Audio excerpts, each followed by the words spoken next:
How to get back old wallpaper on iPhone. To get started, first of all go ahead and open up the Settings application on your phone. Once you're here, scroll down and tap on Wallpaper. On this page, you can choose to add a new wallpaper, customize existing ones, or select from preset options. As you can see, you are viewing your current wallpaper over here. If you want to go back to your old wallpaper, then swipe right as shown. This is your previous wallpaper. If you want to get back this wallpaper, then tap on Set as Current above.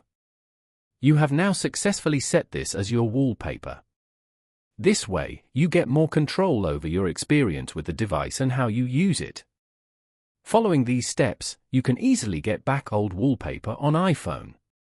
Thank you for watching. Please leave a like if this tutorial helped you, or leave a comment below if you have any questions related to the video.